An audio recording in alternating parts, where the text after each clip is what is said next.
Welcome to episode 58 of the Various and Sundry podcast. I am your host, Matt Harmon, joined live from the vault on the beautiful campus of Grace College and Theological Seminary by my good friend, my co-host, my colleague, and the man who is eager for winter to go away, John Scott Sloat. Let me tell you, having a driveway when it's snowing multiple times a week, not a good situation. Yes. And we've got a spot on our driveway where, because of the way the sun moves throughout the day, never hits it. Yeah, I have the same thing. And so there's that spot that the sun never helps you out with. Yeah. And even on like a 10-degree day, the sun helps. Yeah, absolutely. So we are in the throes of winter, and the Vault studio here is no exception, as it is it's quite frigid. A tepid temperature in here. But we will persevere. We will push through the pain to bring you podcast content to get you through the next 40 to 45-ish minutes of your life. Yeah, and that's why we have coffee, warms you up. Indeed. So we would love for you to connect with us, and there are multiple different ways you can do this. You can connect with us on Twitter at V&S Pod. You can find us on Facebook and like our page and share it with others and follow it. You can email the show, variousandsundrypodcast@gmail.com. And we have just this week added a new distributor of our podcast. We sure did. Yes, we have now made our podcast available on Amazon Music. Very exciting. And I think Audible by extension. Yeah. I think it's on if you want to subscribe to Audible in order to get our podcast, I think it's there too. Okay. Although I'm not 100% sure, but it's definitely on Amazon Music. Yes, and we are in the final stages of providing another platform for you to listen to the podcast, but we're not quite ready to announce it yet. We're just not sure it's going to work. Yeah, we want to make sure it works before we announce it. But we're pretty excited about that. Regardless of whatever platform you access our show, we would love for you to leave a review and a rating. Ideally, if you could go to the Apple Podcast app and leave a 5-star rating as well as a review, we would love to see that. Or wherever you can leave reviews. I don't know if you can on Amazon Music, but if you can, go ahead and do so. Stitcher. Yeah, let's get our people on there to figure out what that looks like. Yeah, but we're really only there could be a whole world of reviews out there and ratings that we are simply unaware of. So let's get started with sports. We're recording on a Monday morning, and so it's the Monday afternoon, I should say, and it's the day after the Super Bowl. Yeah. A little sluggish this morning, getting up. Yeah, it's a tough morning to get up after the Super Bowl. Yeah, it's always disappointing when the Super Bowl is not the most entertaining football game. Now, see, I sort of came of age during that stretch in terms of watching football when there was a large stretch of the 90s where the Super Bowl was a blowout. Consistently. There was just a stretch where the NFC just took it to the AFC every single year. So we've kind of been spoiled of the last handful of years, at least, where there's been competitive games down to the wire. This one was just a bit of a dud. Yeah, the Chiefs never really got going. Yeah, absolutely. And boy, from the start, it just looked like the Chiefs could not protect Patrick Mahomes, that he was constantly running for his life. Yeah, I did see that one of the left or right tackle, whichever one it was the same left or right tackle that was on I believe when Von Miller got the MVP, and this guy got beat by Von Miller so much that Von Miller got Super Bowl MVP, and now he was on the Chiefs, and then basically the Bucs defensive line won them the game last night. Yeah, I think that's probably fair. I mean the Buccaneers scored 31 points, and you would have thought going into the game that the Chiefs would score at least in the mid-20s, if not match around a 30 spot. So the fact that they were unable to do so was surprising, I think, to me. And they didn't score a touchdown. Yeah, that was stunning. That was absolutely stunning. Now, there were a couple of, especially early on, just some uncharacteristic dropped passes where Travis Kelce dropped one. I think Tyreek Hill dropped one, just that could have sustained drives and gotten some more momentum going, but just never really happened. And Tom Brady, I mean, as much as we don't like him, and he is a human eye roll. Yes, he played amazing. He did. He played really, really well, and like most older people, just moving on to Florida. Yes, indeed. Yeah, though he has yet to retire. Yeah, he's still working. So, yeah, his 7th Super Bowl victory. Something that is it's just hard to envision that being matched ever. Yeah. Well, he's out of 10 out of 20 Super Bowls. The last 20 Super Bowls, he's been at 10 of them. Yeah, that's insane. Well, and it's crazy to think that he by himself has won more Super Bowls than any single individual franchise has in the history of the NFL. Yeah, that's just mind-boggling. Yeah. Oh, did you see Robert Horry congratulated him on joining the 7 championship club? No, I'd missed that. Yeah, that was on Twitter last night. I thought that was good. Big shot Rob. Yeah. Though an obvious difference there is Robert Horry was never like the guy on any of those championship teams. Always a really important, valuable role player. Mm-hmm. And saw minutes, like was on the floor all the time. All the time.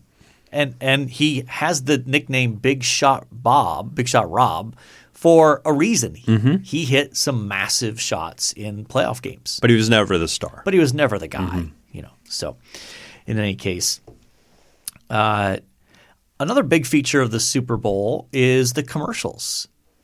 Any of them? Did you pay attention to the commercials? Less so. So my life group got together and watched it, and we had a 2-year-old running around, so he was occupying a good portion of everyone's attention. But caught a few. Okay. They were okay.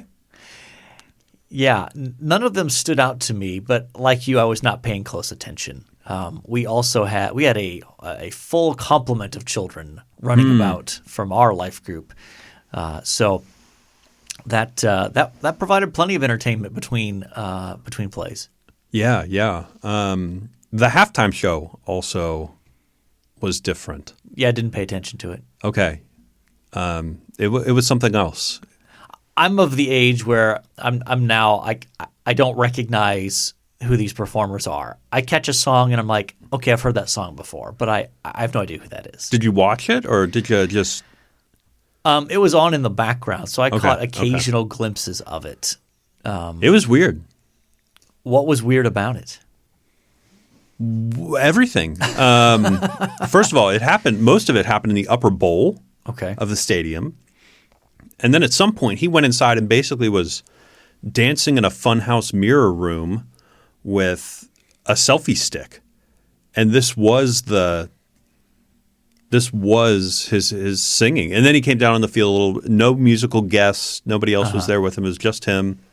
And he was I feel like at one point I looked up and it looked like they were on the field, maybe not. But there were dancers. Did they have diapers on their heads? They had something covering their face. Was that diapers? It looked like a diaper or tighty-whities or something that something had been pulled over their heads. Yeah. Okay. Yeah. I don't know what that was about. I don't think it was a health and safety measure by any stretch. I don't think the CDC was involved in the halftime show, but it did happen. It was on social media. It was weird. Okay. The whole thing was a little weird. All right. Elsewhere in the NFL, there's still lots of buzz about sort of quarterback movement. Carson Wentz seems to be a bit of a commodity. I've heard the Bears are especially interested in him potentially. I've heard Bears, Colts. Yeah. What do you think about that? Do you think Carson Wentz is just irreparably broken? I don't know. I think I could see him being like a good catch, like somebody that you bring in, you get his mind straight, because that seems to be one of the major issues is his head's not screwed on right at the moment. But I think the larger issue is like people are coming out going like, yeah, he's a pretty awful teammate. And I think that's more concerning than anything about Carson Wentz. Yeah. I just don't know what to make. He had such a strong start to his career, and then he's been injury prone. Sure. And then, of course, most notably, he gets hurt, and then his backup comes in, and wins, Nick Foles, yeah. and leads the Eagles to their first Super Bowl championship ever. That's got to mess with your head as a starting quarterback. Yeah, that's weird. So, NBA, what's going on with your Knicks? I think they dipped just below 500, but still competitive in games. I think for the whole season that'll be good enough. In and around 500, I think will just be fun. Okay, I've paid attention to a little bit of the NBA, and what strikes me is, and I haven't looked at the numbers, but this feels more anecdotal perhaps, but I feel like the scoring is up. Like that the kind of scores I'm seeing are higher than normal. That it used to be uncommon to see a final score something like over 120 in regulation. Mm-hmm. And now it feels like that's happening relatively often. Even, there was a couple weeks ago there was the Nets Wizards game where the final was 149-147 in regulation. Yeah. Not in overtime, not in double overtime, but in regulation. It's like Mike D'Antoni has cloned himself, and he is coaching all the NBA teams at the moment. I guess. It does make you wonder if they will make some officiating changes, if that trend continues. Because there's been a big emphasis on player movement. They wanted to get, this is the pendulum swing from the 90s when you had the Knicks and the Heat, and they just wanted to play, some very physical version of street ball, where it was just unless you break a limb or there's a gash coming from your forehead, it's not a foul. Play on. Yeah. And so the scores were 82-79, and that was a harder product to sell in terms of just watchability. Sure. Now we're on the other end, perhaps, of maybe we need to give something back to the defense in terms of some of the officiating, points of emphasis. I mean, part of it is the explosion of the three-point shot, and analytics is basically there's someone I follow on Twitter who posted – I forget who did the original post, but they did a shot chart of where people shot from in the NBA during a season in – the 90s. And it was all over the place. It was, mid-range game was there. And then they did one from last season. And it's literally all outside the three-point arc or all within 5 to 7 feet of the basket. Yeah, the mid-range game has disappeared in large manner. So really high percent shots or three-point shots, more value shots. Correct. Correct. So anyway, college basketball – Gonzaga and Baylor continue undefeated. Ohio State notches a big road win at Iowa. They are now ranked 4th in the country. I think that's probably too high, but I'll take it. And what is most notable is this is a disastrous year for the blue blood programs. And what I mean by that is some of these big name programs that kind of are synonymous with college basketball are not playing well. So listen to this statistic.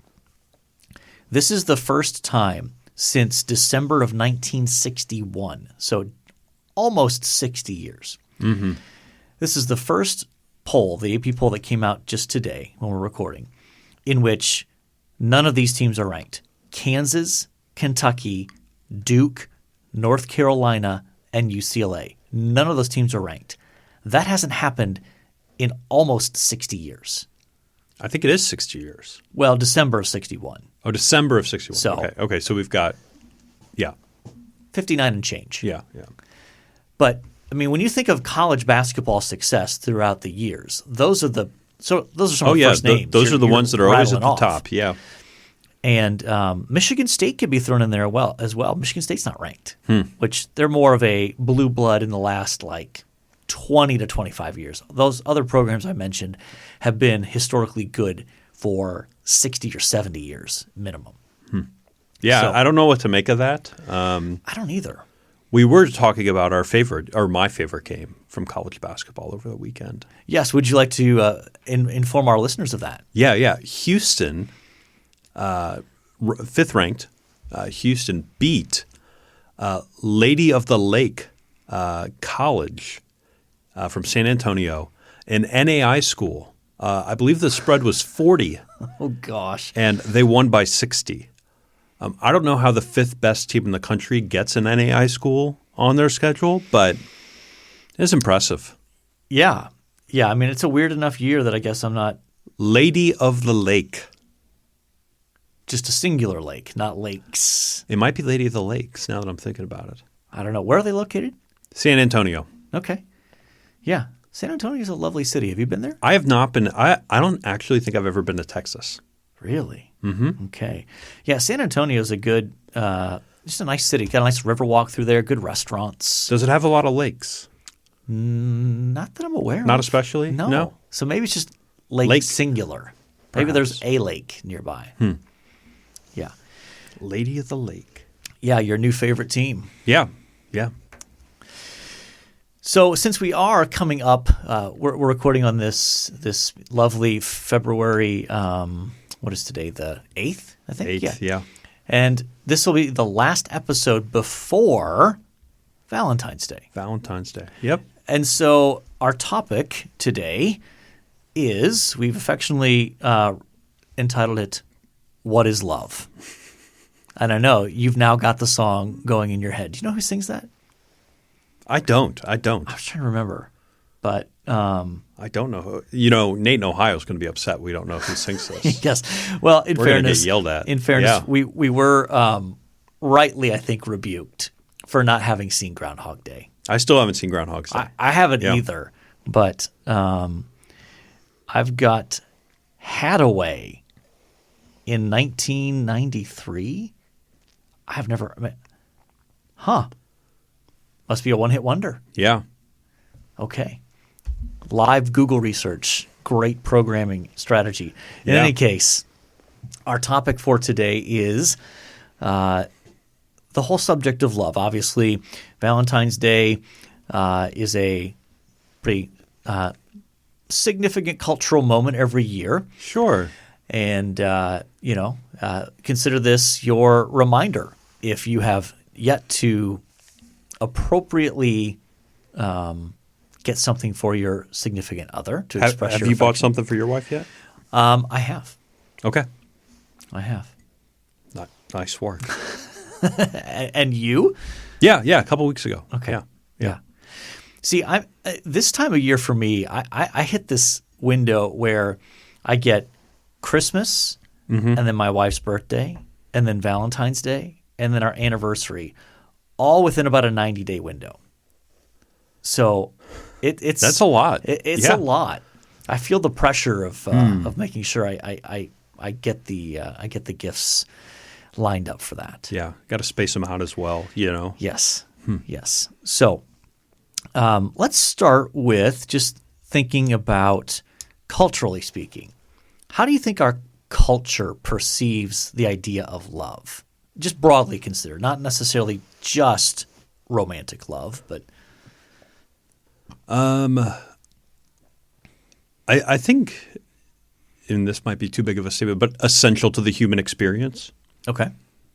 You know, if we're speaking very broadly, that they would see it as something that is very necessary and needed to be human. Okay. And that would be something I think for the secular person that would say this is something that separates us from the animals at some level, is that we have this capacity to love.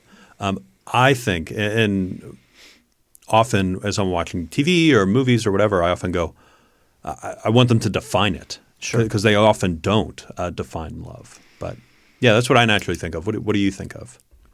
Yeah, I think our culture probably gravitates towards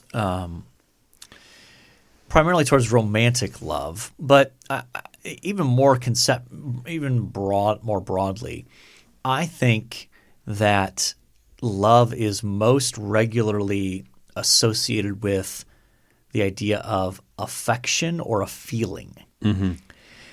And I I think you see this come out, in a wide variety of ways. I think for me, what reminded me of this is yesterday, my wife and I are doing some premarital counseling with a couple that's about to get married coming up in a few months. And we're using the book by John Piper. Mm-hmm. What's the title of This it? Momentary This Marriage? Momentary Marriage, Yep. Okay. Which, good book. And one of the chapters, I can't remember if it's a chapter heading, maybe it's just a section heading. But basically, it's along the lines of marriage is not about staying in love. And the point he's trying to make is that if you base marriage in the feelings realm, and you say that marriage, I will remain married to you as long as I have this feeling, and that if that feeling goes away, then I no longer am obligated to remain married to you. And you hear it all over the culture. Well, they just fell out of love, as if it's completely rooted in a feeling or some sort of emotion, and not something a little bit more robust and steady. Yeah, it's not it's like I think that concept of I am committed to you and I love you and I will stay married to you as long as, I think that's where you go wrong. Anytime there's conditions on a covenant, then you've lost your way. Yeah. The idea is that I think, goodness, I want to say it was Elizabeth Elliot that said this, although I could be wrong and I'm probably going to misquote her, but I'm going to try anyway. Go for it. She was at a wedding or something like that. I was giving a toast or a speech or of some kind, and says, "Today love brought us together, and today love made our covenants. Tomorrow covenants will make our love." Living out in commitment to that covenant is what brings about that love. Yeah. So I thought it would be good for us to just kind of think through, to start with, some of the key biblical texts that inform us about love. And actually, I'll start with one that I would say shows the centrality of love. When you think about when Jesus was asked, what is the greatest commandment? He essentially said, and you can find this in Matthew 22, I think it's like 36 to 40, somewhere around there. Basically, Jesus responded with, love the Lord your God with all your heart, all your soul, all your mind, all your strength. And then he said, and the second commandment is like it, love your neighbor as yourself. So it seems like it seems very clear that Jesus is using that as a summary of the whole Bible kind of hangs on those two commandments, loving God and loving others. And so the centrality of love comes to the forefront there. But I think we also need to look at some other texts that help us maybe get a better sense of, well, what does it mean to love God or to love another person? So you got one for us? Yeah. You want me to read it? Yeah, sure. Which one? Okay. 1 John 4, 7 and 12. Beloved, let us love one another, for love is from God. And whoever loves has been born of God and knows God. Anyone who does not love does not know God, because God is love. In this, the love of God was made manifest among us, that God sent his only Son into the world so that we might live through him. In this is love. Not that we have loved God, but that he loved us and sent his Son to be the propitiation for our sins. Beloved, if God so loved us, we also ought to love one another. No one has ever seen God. If we love one another, God abides in us, and his love is perfected in us. Doc, that said love a lot. It did. It was classic John as well. Yes. Help me understand it.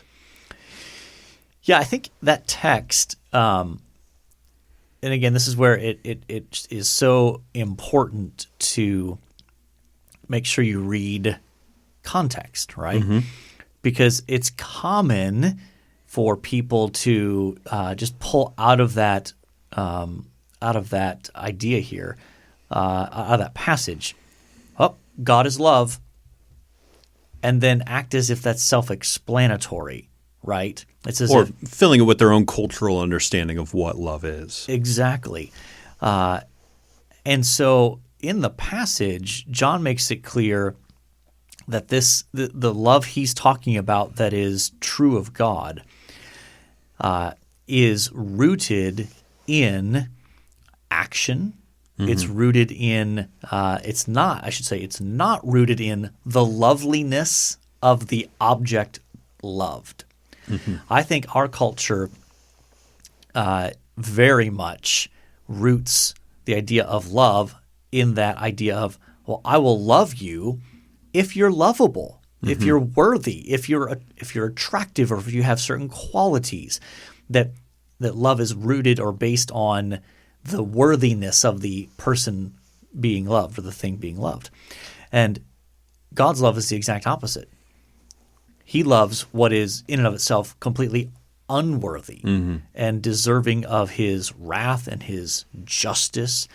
And yet he shows that kind of love to us, and it's embodied in the sending of his son to die for our sins. That big word propitiation in there is a way of talking about God satisfying his wrath against us through the sacrifice of his son Jesus.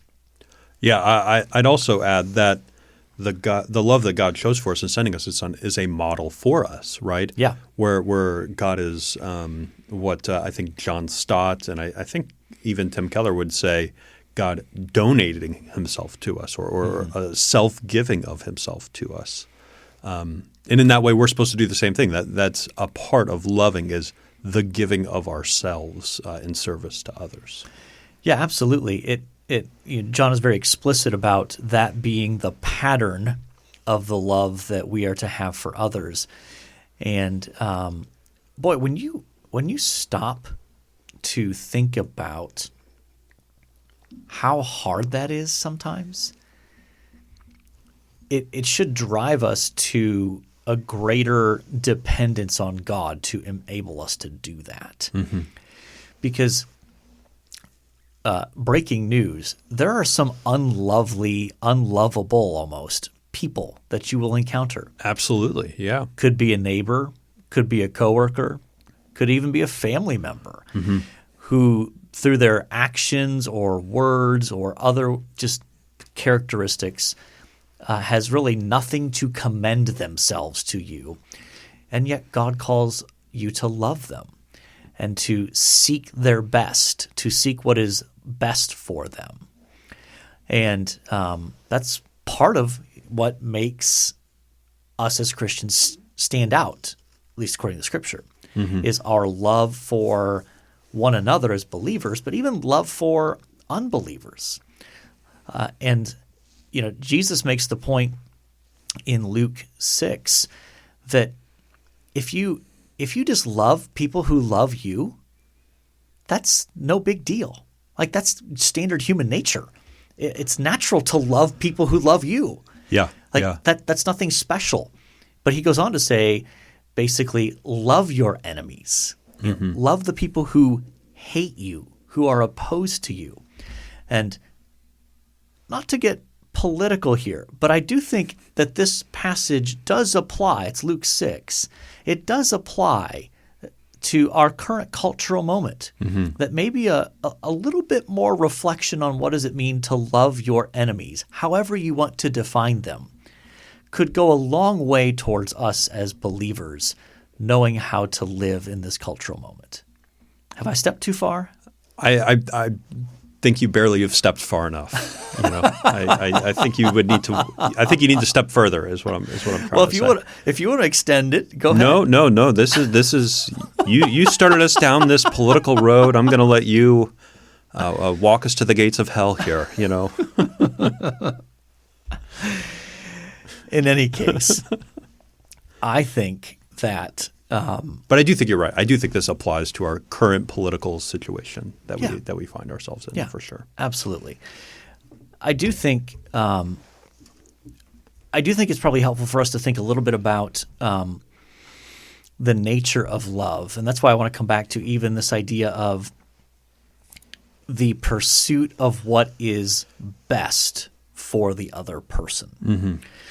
Because I think sometimes we get this misguided sense of what love is, and that we conclude that, well, yes, this person is in the wrong or is in sin, and man, someone should probably confront him, but it doesn't feel very loving to confront someone about their sin. Like that can be kind of the mindset.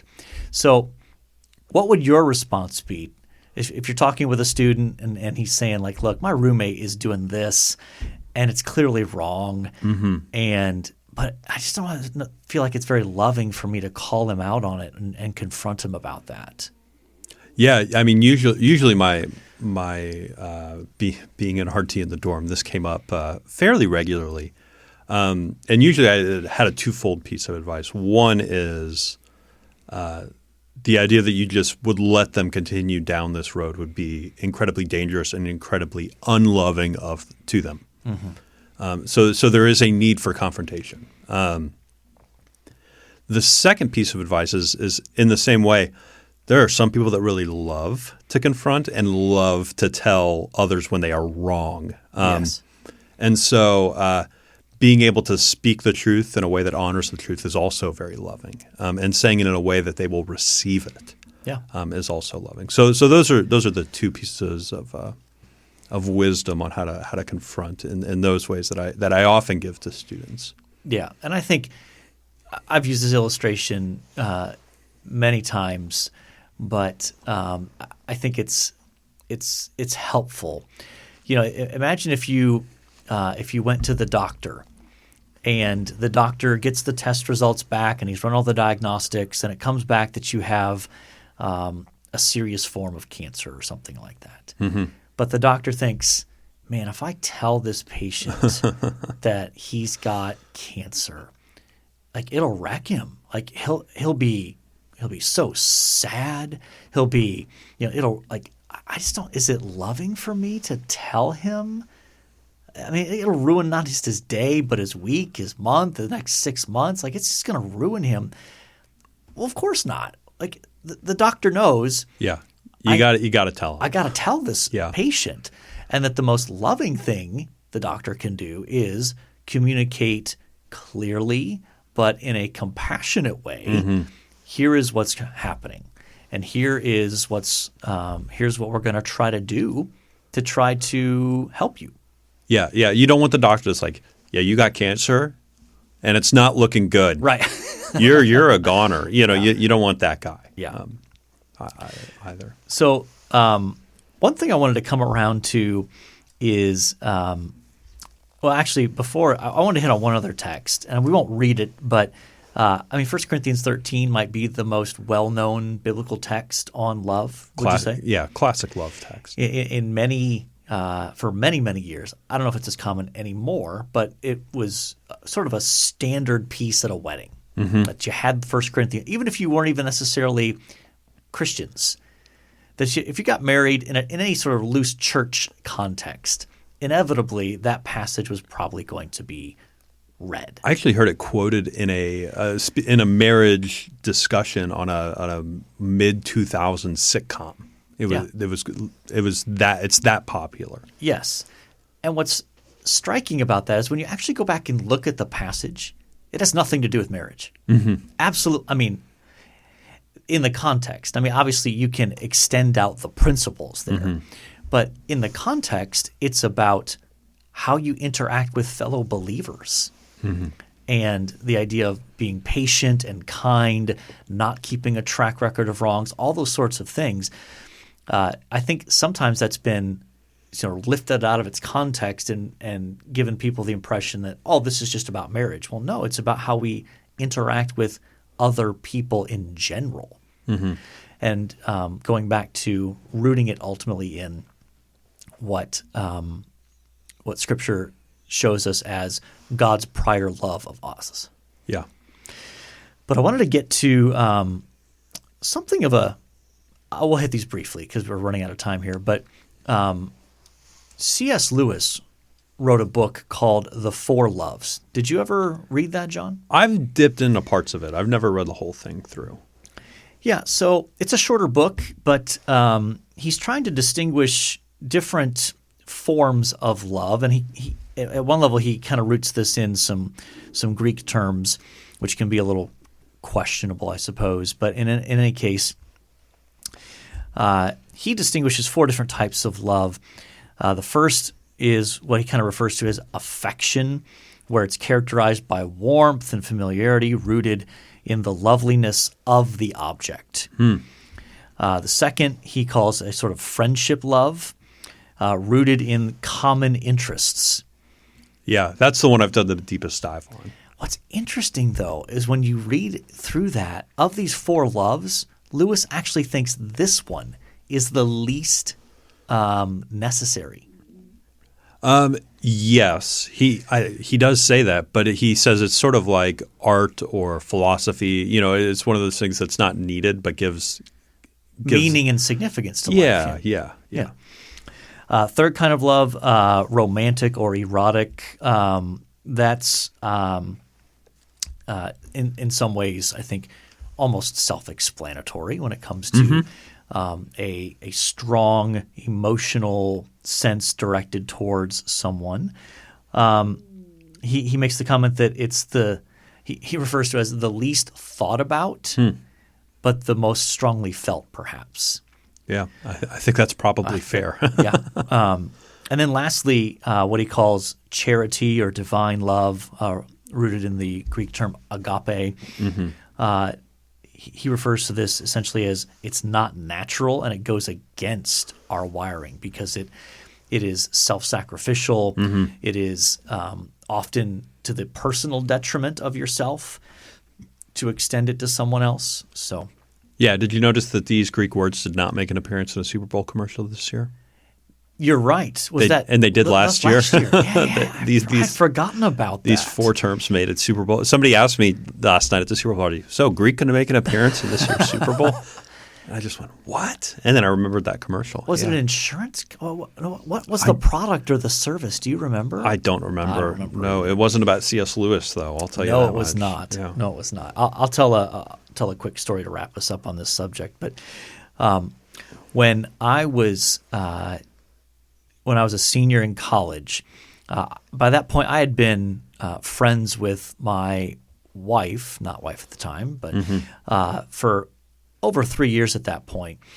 And I was sort of coming to this kind of not crisis moment, but this culminating moment of trying to sort out what my genuine feelings for her were. And I actually took a day and fasted and read through significant chunks, if not most, if not all, of the Four Loves to help me sort out what I was experiencing. And that was a pretty key component in me realizing that my feelings for Kate were beyond friendship or just a general love for my fellow believer. So fun to see fun to have something like that kind of crystallize it for me. Very cool. And the rest is history. Yeah. So the only direct recommended resource we've got listed here is the C.S. Lewis book, The Four Loves. Yeah, we'll have that in the show notes. We'll make sure that's included in the show notes. Any final thoughts you wanted to add on this, or are you ready to move on? I think I'm ready to move on. Okay, let's do it. Athlete, episode 58, the all linebacker edition here. Yeah, apparently. First on the list, Jack Lambert, Steelers. Yes, part of that Steelers dynasty. Yeah. I remember that iconic picture of him where he's missing like his front teeth. Derek Thomas. Yeah, linebacker for the Chiefs in the 90s. I didn't realize this until I did the show prep that he still holds the NCAA record for sacks in a season with 27 sacks in an NCAA season. Tragically died in a car accident. So, yeah. Next. Carl Banks. Yeah, do you remember him? I don't. Before your time. That was before I was probably watching football. I remember Derek Thomas towards the end of his career. Carl Banks, was he on those those Giants teams? He was a linebacker alongside of Lawrence Taylor. Wilbur Marshall. Yeah, great name. Also a linebacker in the 80s into the 90s. Yeah, was on that 85 Bears team, huh? Yes, yes. Dominant linebacker. And then lastly, from the pro ranks. Von Miller. Yeah. Current linebacker for the Denver Broncos still. Yeah. He's had some monster seasons. He has, but then it feels like he'll go under the radar for 2 or 3 seasons, then flare back up. Yeah. And then from the Ohio State side, keeping with the linebacker theme, Steve Tovar was a linebacker from 89 to 92. Just a very solid college player. I don't remember him going on to the pros, or if he did, he probably didn't last very long. So who do you like out of that list, John? I'll narrow it down to 2, and I'll let you make the choice. I'll narrow it down to Jack Lambert and Von Miller. Okay. That's a tough one. I think I'll probably go with Jack Lambert then, just because the iconic picture, part of that Steelers dynasty in the 70s. When I think of like 70s NFL football, I think of Jack Lambert and that picture with him missing his 2 front teeth. Yeah. Him and Mean Joe Green is the other guy I think of. Yeah. So Jack Lambert it is. All right, John, one thing you liked this week. Yeah, one thing I liked. I just finished John Stott's Why I Am a Christian, which is in response to when he wrote it, I think in 30, 40 years ago, a speech given by a popular individual, Why I'm Not a Christian. He responds in book form. It's like, here are the evidences that I give of why I'm a Christian, and it was very helpful. John Stott, okay, good fella. Should throw a link to that in the show notes. Yeah, we could do that. Why I am a Christian. For me, I'm going to go a much less spiritual thing. The Super Bowl party food. We had some good food at our Super Bowl party. One of our life group guys makes sourdough pizza, so makes the dough from scratch, and so I'm about to get real nerdy. Does he have a sourdough starter? Yes, and so he grows. Yes. Nice. Yes, very cool. Yeah. He knows what he's doing. He also dabbles in smoking as well. So really, yeah, he'll have to connect with you and absolutely and go from there. But I wanted to give a particular shout out to one Heidi Class. I went full last name. That's right. We may have to bleep that out. That's right. Yeah. Heidi in Indiana. Because even though she's no longer part of my life group, she's part of yours. She is. But she made sure that a batch of her buffalo chicken dip made it to our Super Bowl party, and it is delightful.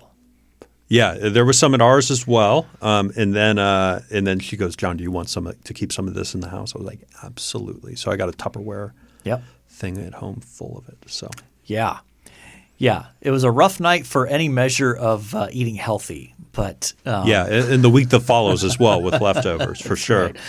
That's right. So we've talked Super Bowl, we've talked What is Love, we've talked C.S. Lewis. We've talked teethless linebackers. From the 70s. We have talked about why John Stott is a Christian. Yeah. And we've talked about buffalo chicken dip. I think by definition, we have met our standards of various and sundry topics. And so, until next time, the Lord bless y'all real good. Later.